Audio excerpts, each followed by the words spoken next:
our national defense.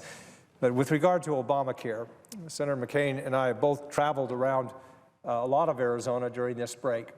And one thing that I know he has heard and I have heard from constituents around the state, but in particular in Pinal County. As he mentioned, Pinal County is just south of Maricopa County and just out of the metropolitan area, some of it within the metropolitan area. These individuals now have no option. 13 counties in Arizona, 13 of 15, have one option. Those in Maricopa County last year had 8 options. Now it's down to 1. And so 128,000 individuals, as mentioned, have no competition. And so premiums continue to go up. That insurer can do whatever they want to do. And we're hearing it wherever we go.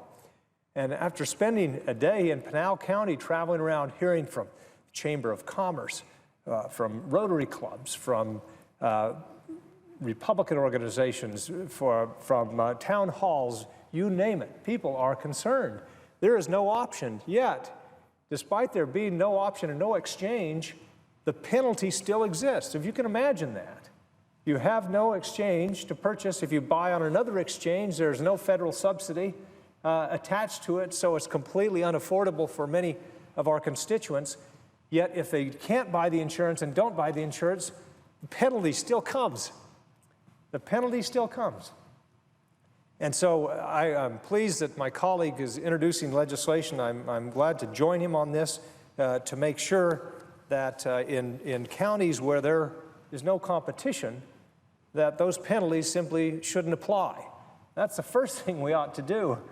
And I've got legislation as well that will say that the hardship exemptions that currently exist ought to be expanded, particularly for those who have no option at all. And it's not getting better, it's getting worse. So we've got to sit down and say, let's do some of these reforms now because people are hurting. I thank my colleague. Could I just say to my colleague, I think you put it very well. First of all, we're going to have people that have no option, but under the present law are going to be paying a fine. How does that work? And then, of course, those with only one option are seeing projected premium increases that are as high, in one case, 65%. And then, of course, we also have a situation where if you've only got one option and they raise the premium increases, then obviously they have no choice. And the deductibles are now, in some cases, in the thousands of dollars, deductibles. So why do you want to buy an insurance policy that you're going to pay a couple of $1,000 before you're part of the plan that gives you the health care you need? So, and the fact is, I would ask my colleague if he doesn't agree. The fact is, Obamacare is unraveling.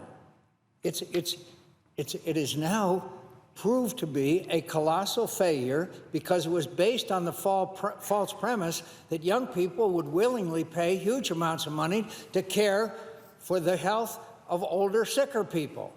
And of course, our great Congressional Budget Office that predicted there would be 21 million people who had taken advantage, the actual number, I believe, is 11 million. So this is a failure. So in the short term, Senator Flake and I want to make sure that no one would ever pay a fine when there's not any option available or only one option available.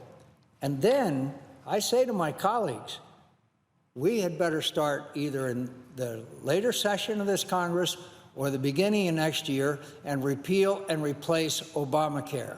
It needs to be replaced.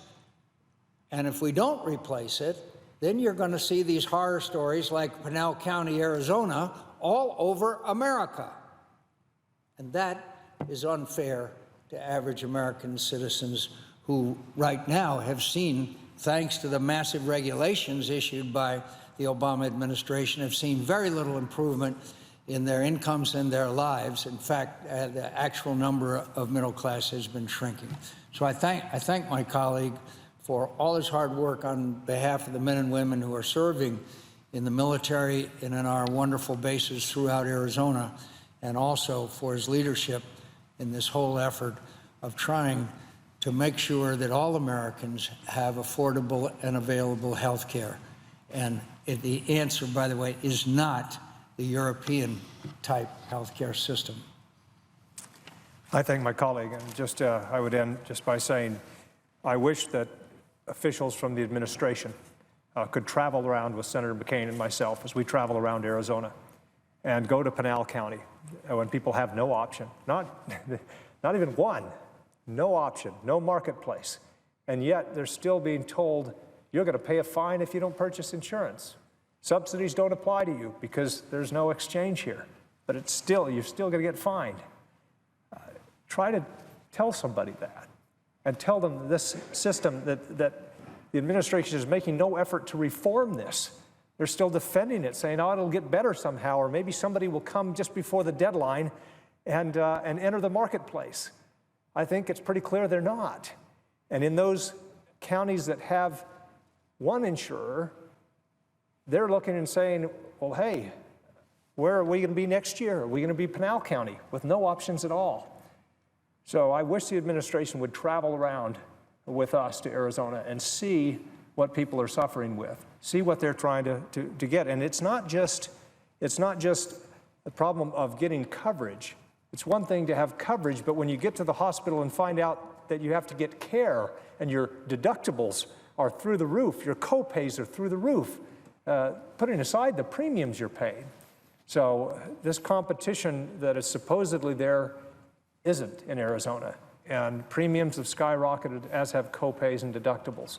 And so I thank my colleague for what he's doing. I look forward to working with him on this legislation to give people who have no options or only one choice an option where they pay no penalties at least. Let's start there. And with that, I yield.